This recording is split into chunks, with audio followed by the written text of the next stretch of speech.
Bismillahirrahmanirrahim. Bonjour chers collègues, on continue le cours d'asthme aigu grave ou d'exacerbation grave de l'asthme. Dans cette partie, on va continuer notre conduite à tenir. On a vu la fois passée l'anamnèse, la partie la plus importante devant toute conduite à tenir, devant tout, tout examen clinique, une compétence que tout médecin doit acquérir. On va continuer notre conduite à tenir aujourd'hui. Donc vous allez trouver, chers collègues, tous les supports dans la description à télécharger. Vous pouvez me contacter toujours à Insta à tout moment. Toujours, je vous invite à abonner, un maximum de j'aime, un maximum de partage et on continue. Donc, après l'anamnèse, après, comme on avait dit, l'histoire de la maladie qui était parmi les critères graves, notion d'hospitalisation, vous pouvez consulter la partie précédente à tout moment. Vous allez continuer votre évaluation avec, ça c'est très important, la recherche d'autres facteurs ou bien d'un facteur déclenchant de cette exacerbation d'asthme en parallèle de son évolution. On cite là 6 variables que vous êtes censé de les rechercher. Généralement, ils sont orientés par ordre de fréquence. Généralement, c'était une surinfection bronchique qui est le facteur déclenchant de cette crise d'asthme grave. Pourquoi évaluer le facteur déclenchant? Le traitement là, il est symptomatique et il est étiologique. S'il s'agit d'une surinfection bronchique, on doit faire une antibiothérapie adéquate, voire probabiliste dans certains cas. Donc, première cause de déclenchement d'un asthme aigu grave, c'est ordre de fréquence, je répète, c'est les surinfections bronchiques. Donc, une surinfection bronchique peut déclencher dans majoritairement des cas une crise d'asthme grave. Secondairement à ça, on a le pneumothorax. On va voir le pneumothorax dans les prochains cours. C'est une urgence vitale. Donc, le pneumothorax associé à l'asthme, il est fatal.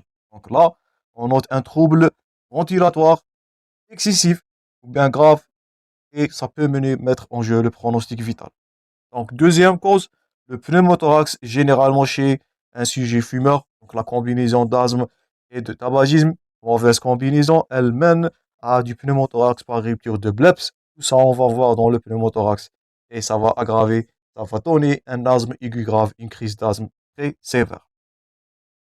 Troisième cause, c'est, voilà, toujours c'est de pneumothorax. Vous voyez là le comblement du poumon au niveau du hule. On va voir ça, je répète, en pneumothorax. Troisième cause, c'est l'exposition massive à un allergène. Et ça, c'est très facile à éviter.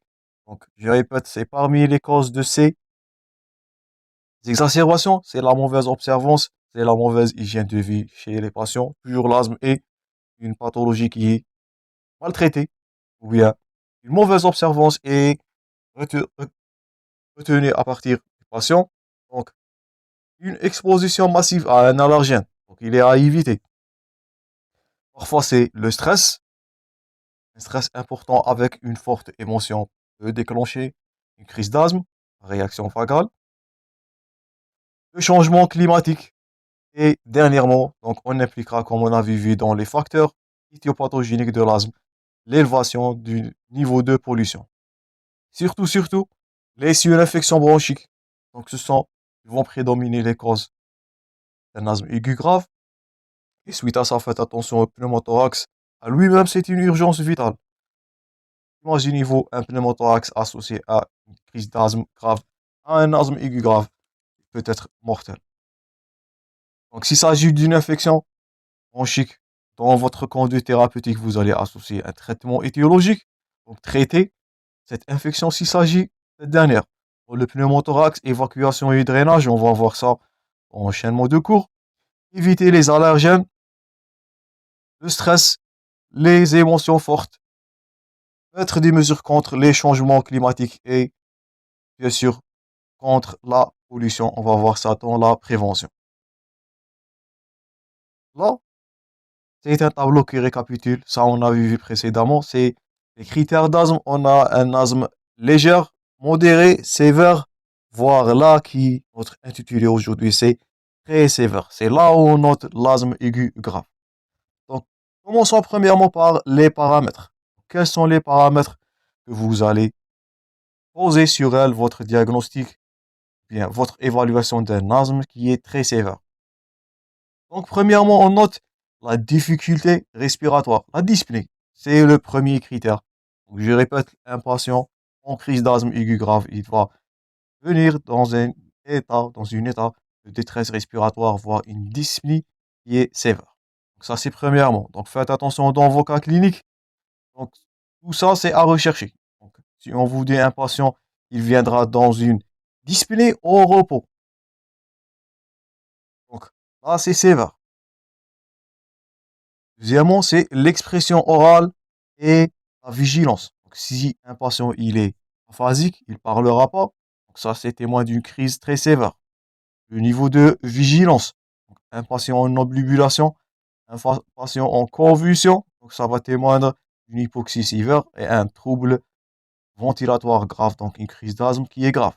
Donc la dyspnée, l'expression orale, la parole. Donc tout ça, vous allez évaluer dès que vous allez guérir votre patient. Le niveau de la vigilance, la fréquence respiratoire supérieure à 30. Donc ça va être une crise d'asthme qui est sévère. Donc, on parlera de polypnée. Aussi, c'est la contracture du muscle accessoire et du tirage susternal. C'est les signes de lutte. Ça, on a vu précédemment dans la pédiatrie, dans la détresse respiratoire chez nouveau-né.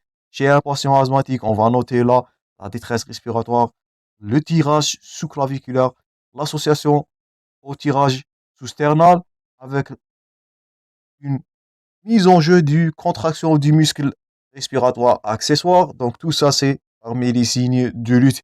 Et ça va être un signe de gravité.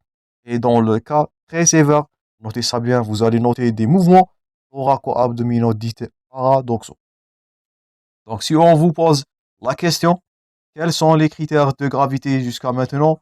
Donc la somnolence et la confusion, selon l'état de la vigilance et de la parole.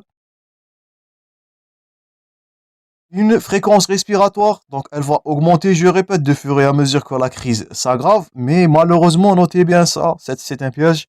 Dans les asthmes très sévères, on va noter la diminution du mouvement respiratoire. Pourquoi? Ça, c'est parmi les critères majeurs de gravité. Cette diminution de l'ampliation thoracique, des mouvements respiratoires, elle est due à, notez ça bien, c'est l'épuisement des muscles respiratoires et c'est parmi les signes de gravité. Le patient peut subir d'une apnée et bien sûr mourir.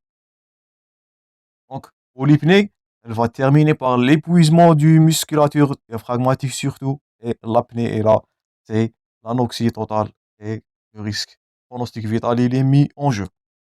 Suite à ça, comme on avait dit, c'est l'implication du muscle thoraco-abdominal, ou bien les muscles accessoires respiratoires.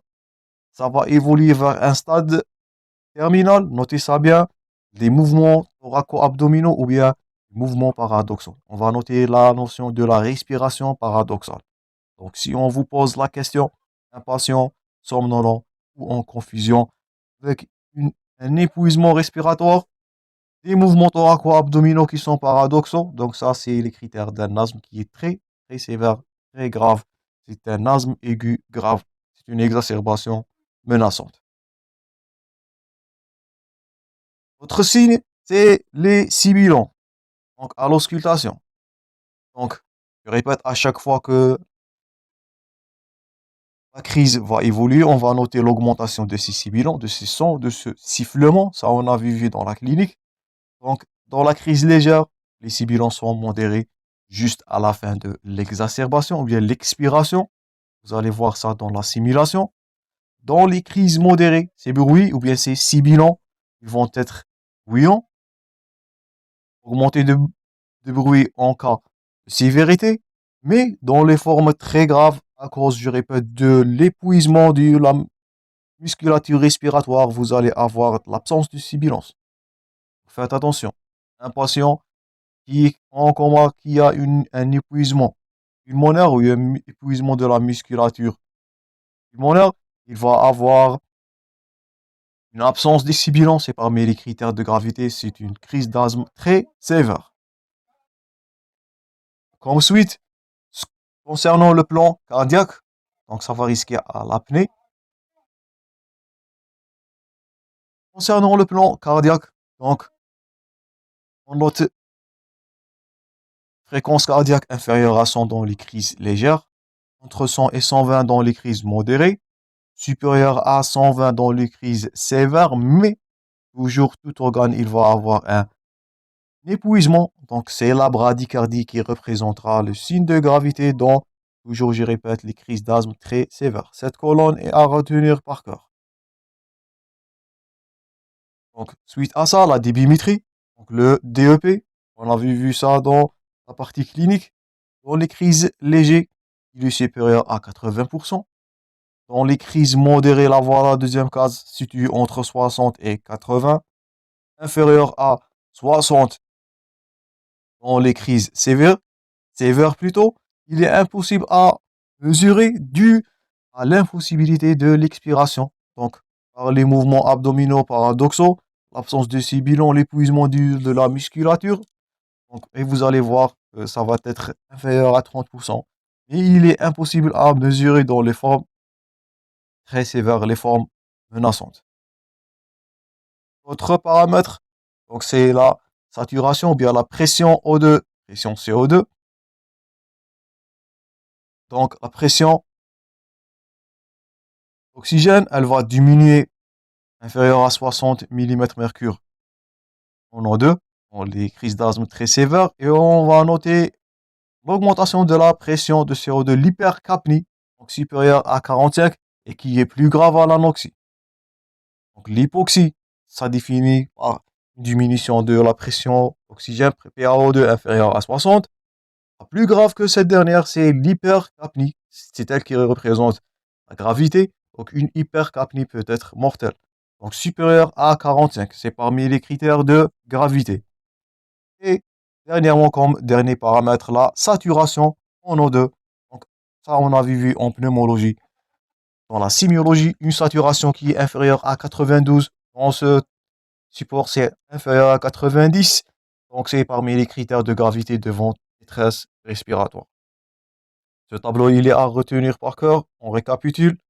Donc dans les formes très sévères, donc premièrement la difficulté respiratoire. Bien sûr, on va noter ça vers l'apnée totale dans les formes sévères graves. Je répète, les signes neurologiques, tout ça, il est à rechercher dans vos cas cliniques. Donc, si on vous pose un cas clinique, vous allez rechercher la notion d'apnée ou bien de la dyspnée, la notion de l'altération de l'état général sur le plan neurologique, la somnolence ou bien une confusion totale, voire diminution des mots, donc la phasie totale. Donc vous voyez, concernant la expiration orale, donc conservation de parole mais agitée. Suite à ça, phrase généralement qui est agitée et si on va dire des mots de façon agitée, voire somnolence ou confusion qui est le tas terminal. Suite à ça, je répète,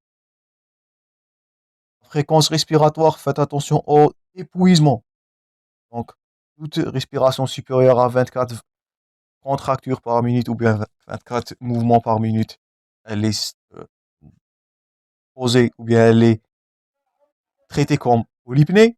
Mais on va noter l'épuisement, je répète, de la musculature respiratoire. On va noter la diminution de la fréquence respiratoire qui est un signe d'une crise d'asthme qui est très sévère. Notez bien aussi, recherchez dans vos cas cliniques la notion de la respiration abdominale paradoxale. C'est parmi les signes de la défaillance, l'absence des sibilants. Ils vont augmenter, comme on a vu, dans les crises sévères, mais l'absence de sibilants, ça a été un critère de haute gravité, une crise d'asthme ou une exacerbation qui est très sévère. La débimétrie va être impossible à mesurer devant un patient qui est confus, qui est obnubilé, qui a une défaillance musculature. Ça va être impossible de mesurer.